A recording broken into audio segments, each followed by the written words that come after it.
Sesaat lagi kita ikuti talkshow bersama legislator DPRD Kota Makassar. Ya, hai. Assalamualaikum warahmatullahi wabarakatuh. Sampai Gamasi, kita kembali dalam podcast Radio Gamasi dekat dengan legislator Makassar. Kita lebih dekat lagi. Di acara ini setiap hari kami tampilkan dan kami tayangkan. Sambalu bisa lihat langsung lewat podcastnya kami ataupun dengar by radio 105,9 FM. Nah, setiap hari kami tayangkan bapak-bapak ibu kita di DPRD Kota Makassar, dan kali ini bahagia sekali kita bersama Pak Aswar Rasmin, ya, ada di samping Kak Uni. Beliau adalah dari Partai Keadilan Sejahtera, dari Komisi B bidang ekonomi dan keuangan. Kita tanya-tanya langsung saja ya. Siap. Iya. Assalamualaikum Pak. Waalaikumsalam warahmatullahi wabarakatuh. Apa kabar Pak? Sehat alhamdulillah. Alhamdulillah.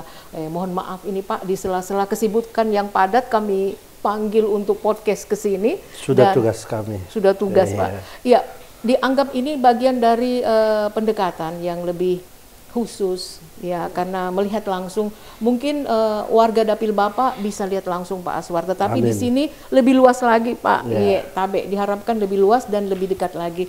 Uni mau tanya-tanya ini Pak tentang terus mengabdi di jalan kebenaran, kebaikan. Ini sebuah jargon yang mungkin ada maknanya, filosofinya Pak. Oh ya. Iya. Itu tagline dari istri saya. Iya. Ya, terus mengabdi di jalan kebaikan. Dan saya terus pakai tagline itu. Mudah-mudahan Allah mudahkan saya berada di jalan kebaikan dan memberikan pelayanan terbaik kepada ya tentu masyarakat dan secara umum umat manusia. Iya, sebagai masyarakat Makassar, Pak Aswar diberikan sebuah amanah mewakili dapil, daerah pemilihan, kemudian masyarakat lain juga yang punya kepentingan dengan regulasi yang ada sesuai dengan kebutuhan masyarakat. Nah, ini Uni mau tanya-tanya yang terkini tentang kondisi kita di Kota Makassar yang lampunya sedikit padam, sedikit hidup, kemudian airnya juga terkendala. Ini tanggapan dari Pak Aswar sendiri seperti apa Pak? Ya, yang pertama saya bilang, seseorang ketika menjadi anggota dewan bukan lagi milik dapilnya, tetapi milik semua. Dia milik misalkan Kota Makassar, dia terpilih maka milik pemerintah Kota Makassar. Seluruh masyarakat Kota Makassar mesti mendapat impact dari anggota dewan terpilih tersebut, walaupun mungkin yang memilih dia hanya di daerah pemilihannya. Misalkan contoh saya Panakuka Manggala, tapi tidak boleh saya hanya berpikir tentang daerah dapil saya aja. Harus juga berpikir keseluruhan tentang kebaikan secara umum Kota Makassar. Terkait terhadap pemadaman tadi kan, mati-mati lampu ya, itu menjadi kegelisahan tersendiri. Karena kegelisahan itu pula lah kami cukup keras kemarin, sempat viral juga ya, kalau di browsing mungkin bisa viral yang komentar saya tegas menegur PLN, karena ketegasan itu juga sampai kita panggil ke kantor. Jadi saya meminta pimpinan Komisi B atas nama Komisi B terhadap pemadaman bergilir yang dilakukan PLN. Ya, kita minta pertanggungjawabannya terhadap UMKM dan masyarakat, karena sangat berdampak terhadap mati lampu itu UMKM ya, dan masyarakat umum secara luas. Dan alhamdulillah telah kami panggil itu hari. Dan kemudian penjelasan yang Bapak dengarkan tentang itu bagaimana Pak? Ya, hampir seluruh pimpinan dari PLN Sulawesi Selatan datang hadir, dan mereka mengatakan bahwa memang ini karena kondisi alam yang parah. Tapi kami mengatakan bahwa mestinya kan perusahaan Bapak yang sebesar ini harusnya ini tidak bisa dikatakan begitu saja, karena kan kondisi alam ini predictable. Predictable berarti sesuatu yang bisa diketahui ada. Kalau sesuatu yang bisa diketahui mesti ada rencana, bisa penanggulangan. Pencegahan. Ya, ada pencegahan.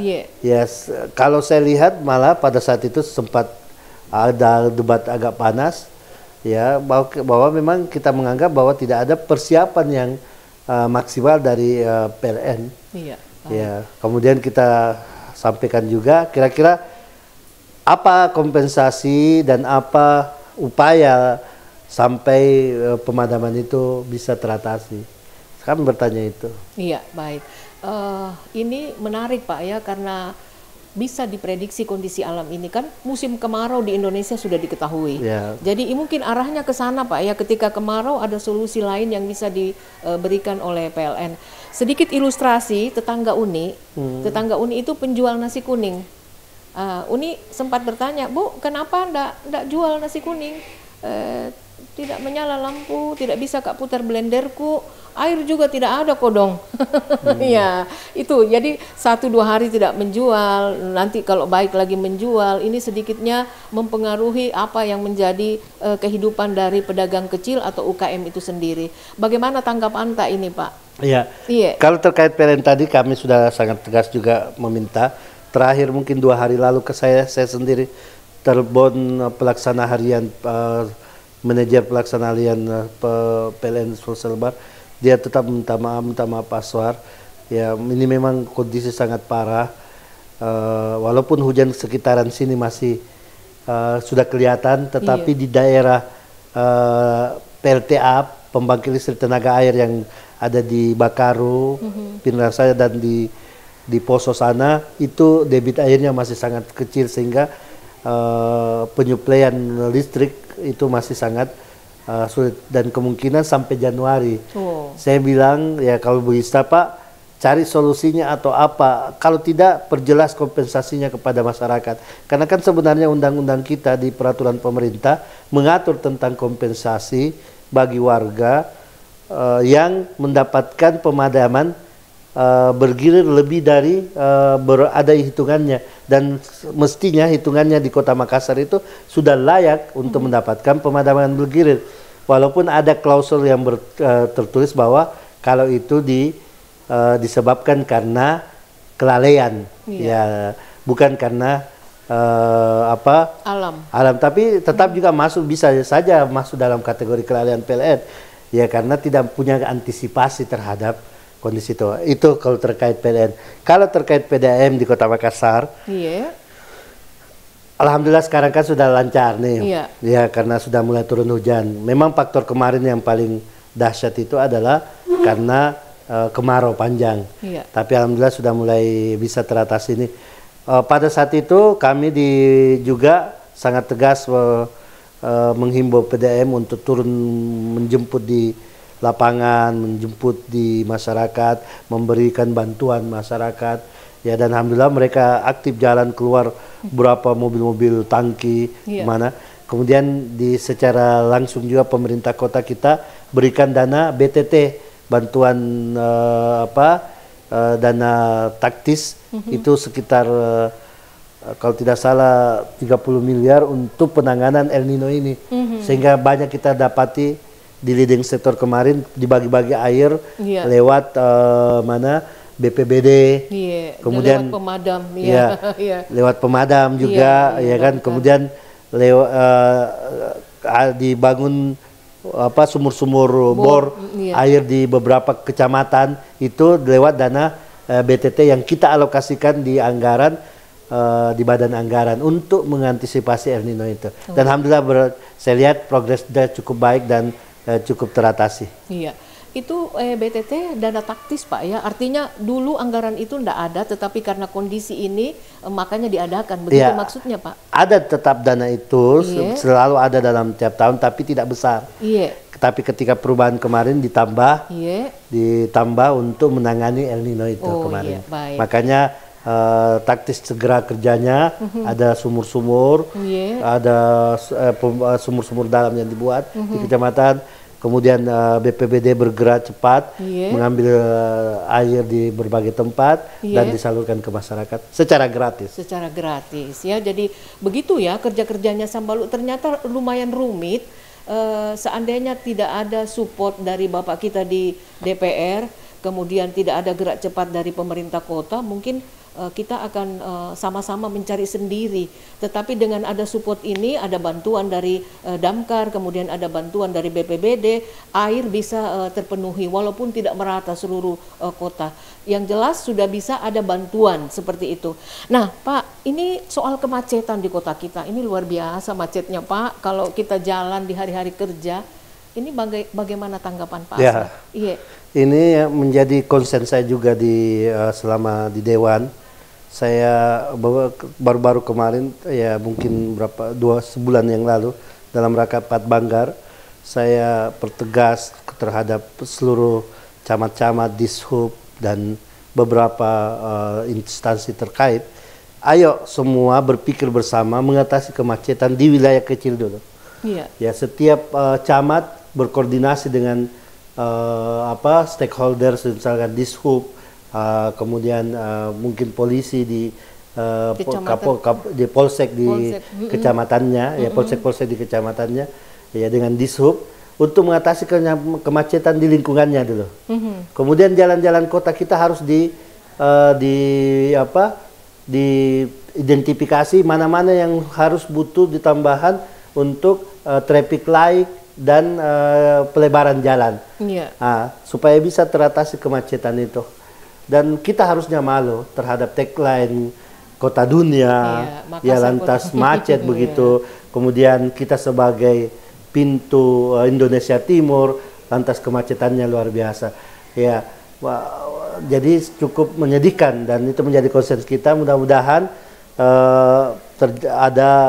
saya sudah kemarin bilang sama Dinas Perhubungan, coba analisis kemudian kalau butuh tambahan dana kita akan pikirkan bagaimana supaya ada itu, termasuk lampu-lampu merah, traffic light traffic light di jalan-jalan kota, karena kan kalau kemacetan atau jalan itu ada dua leading sektornya, ada kota dan ada provinsi yang menanganinya. Nah, tapi ada beberapa jalan-jalan besar itu menjadi jalan-jalan kota, ya termasuk jalan misalkan taruhlah di dapil saya.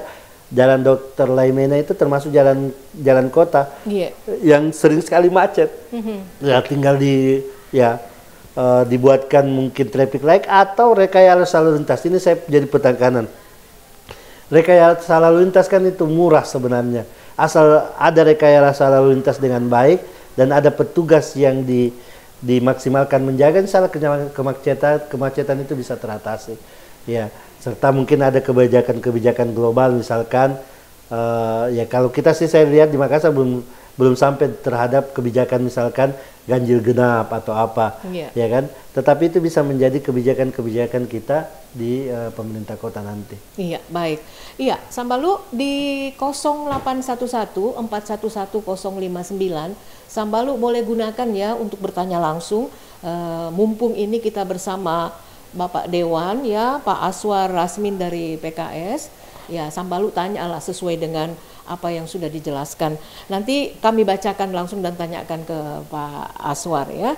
Nah, tentang kemacetan ini sedikit Pak, Uni melihat ada beberapa titik yang selalu setiap hari dikeluhkan oleh masyarakat. Salah satu titik itu di depan MTOS. Itu hampir setiap hari keluhan masuk di kami dalam acara kami public service. Kemudian juga di Jalan Todopuli, daerah Panakukang, itu tiap hari juga masuk. Nah, ini salah satu yang dikeluhkan itu tidak adanya petugas. Tidak ada petugas yang bisa mengurai kemacetan di sana. Nah, ini maintenance terhadap ini bagaimana mengaturnya itu, Pak? Iya. Ya, itu menjadi salah satu topik bahasan kita.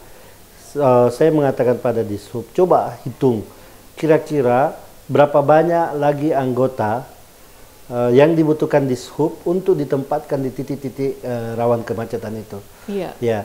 Kemudian coba hitung kira-kira berapa biaya yang dibutuhkannya dalam operasional setahun. Iya. Jadi mereka memang ditempatkan untuk mengelola kemacetan aja. Ya, itu bisa sebenarnya kalau memang diseriusi. Makanya mudah-mudahan pemerintah kota, tentu kita ini kalau di DPRD hanya bisa mengawasi, memberi saran, mengawasi, menganggarkan, membantu penganggarannya. Tetapi pelaksana di lapangan tentunya pemerintah kota dan SKPD-SKPD-nya. Iya. Jadi kami sudah mengatakan itu dan mudah-mudahan mereka bisa laksanakan. Iya, baik ya, Sambalu. Ini sudah ada Pak Dewan ya. Sudah ada yang bertanya, dia tanyakan seperti ini. Assalamualaikum Pak Dewan, Pak Aswar. Iya. Mau Kak bertanya ini tentang kota kita yang macet di mana-mana. Salah satu sebabnya ini dari Deng Mile, dia bilang begini, salah satu sebabnya itu truk-truk besar yang jalan kemudian banyak sekali di daerah BTP, kemudian di daerah utara kota. Ada juga truk pengangkut material seperti pasir. Ini bagaimana sebenarnya Pak? Ini salah satu sumber kemacetan katanya. Iya. Iya. Ya memang truk-truk besar itu ada peraturannya, ya ada peraturan daerahnya. Iya. Dan termasuk gudang-gudang dalam kota juga. Jadi adanya truk-truk besar itu biasa karena adanya gudang-gudang dalam kota.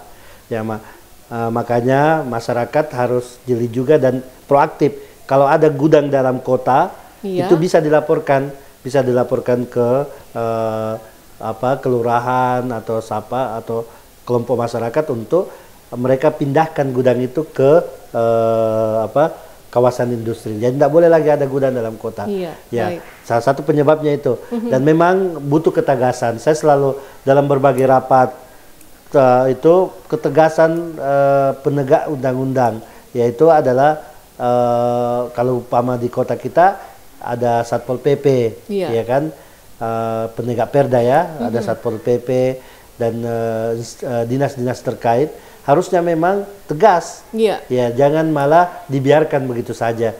Memang butuh semangat lebih, ya kalau kita memperlihatkan masyarakat pasti akan ikut juga mendukungnya.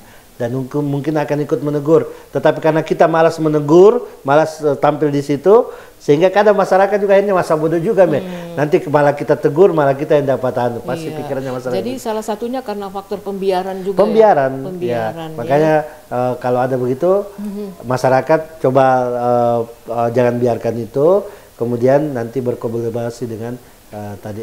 Iya, baik. Perdanya kan dikeluarkan oleh Bapak Ibu di Dewan, kemudian melalui Bapak Wali Kota, ya perda tentang lalu lintas ini, kemudian perda tentang truk-truk yang bertonase besar. Iya, ada perdanya nanti. Iya. Ini Pak, kedepannya masyarakat sangat berharap ya, Sambalu Gamasi juga pendengar penonton podcast ini berharap sekali bagaimana truk-truk ini yang juga sudah menelan banyak korban Pak. Daerah utara itu tempo hari ada ibu-ibu yang dilindas, kemudian yang sempat viral ada anak-anak yang dilindas juga, walaupun itu anak-anak kesalahannya dari dia sendiri ya, keluarganya. Nah ini karena truk ini bersiliweran bukan waktunya. Nah untuk penegakan ini di dinas mana Pak itu yang mesti diberikan stressing begitu? Dia ada bisa Dishub dan tentu Satpol PP. Ya. Satpol PP diperbantukan di Dishub, tapi leading sektornya tentu Dishub. Kalau yang berkaitan dengan truk-truknya truk itu. Seperti itu. Kalau yang berkaitan dengan gudang dalam kota, bisa camat terkait, bisa PTSP atau yang terkait dengan itu. Tapi camat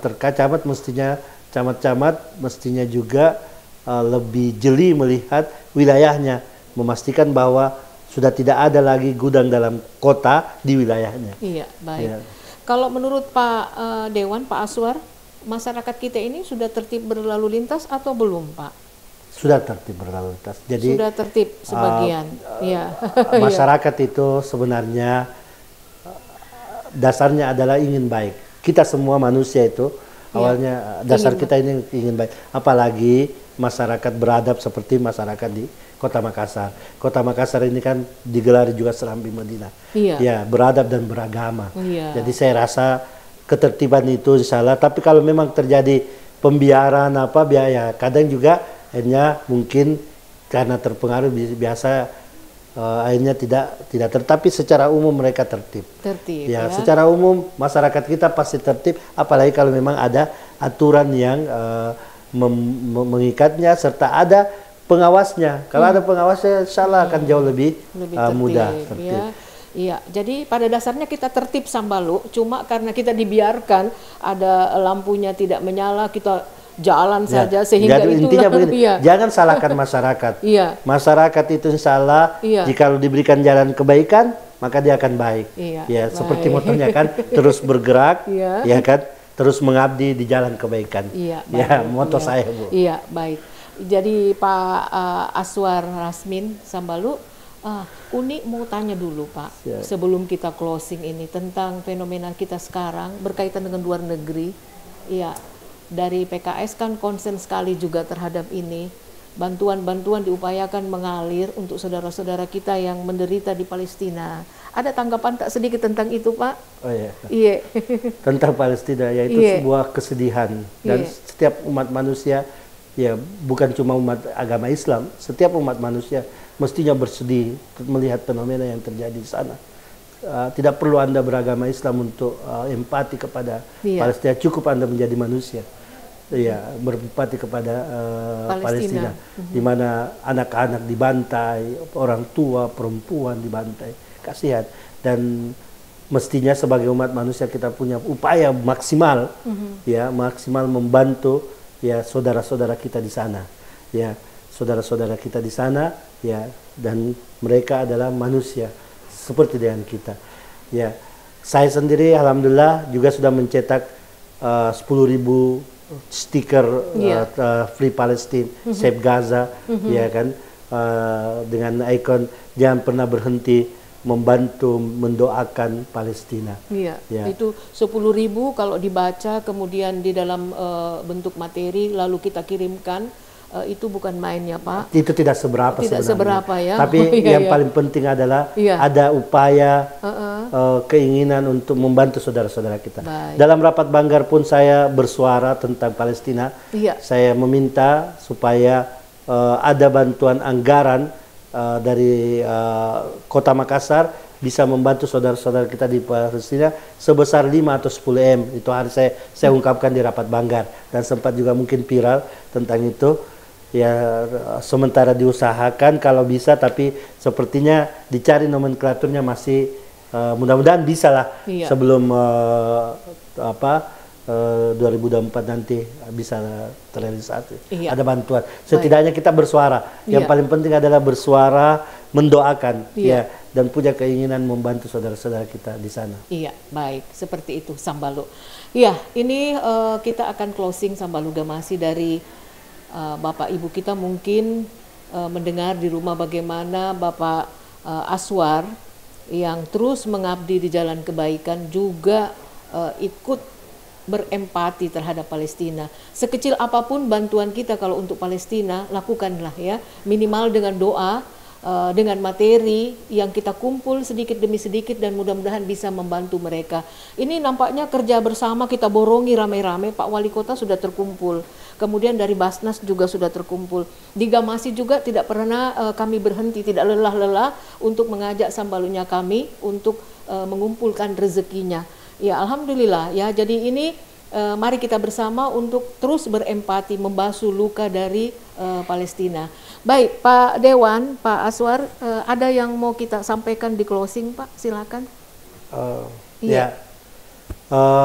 Itu aja, bahwa mari kita perbanyak memperbaiki diri sendiri, keluarga kita, masyarakat kita tentunya. Dan kembali kalau saya punya moto adalah terus bergerak, terus mengabdi di jalan kebaikan. Iya, baik. Jadi Pak Aswar Rasmin dari PKS punya moto, tagline, terus mengabdi di jalan kebaikan. Mari kita doakan tetap seperti itu, tetap bersama dengan rakyat. Dan terima kasih banyak Pak. Iya. Uni bersama tim kru Radio Gamasi ini lumayan banyak, ada 5-6 orang kami di sini, mengucapkan terima kasih atas luang waktunya Pak. Insya Allah kita ketemu lagi lain waktu. Ya, Assalamualaikum warahmatullahi wabarakatuh. Mari Kidi. Waalaikumsalam warahmatullahi wabarakatuh. Acara ini dipersembahkan oleh Sekretariat DPRD Kota Makassar.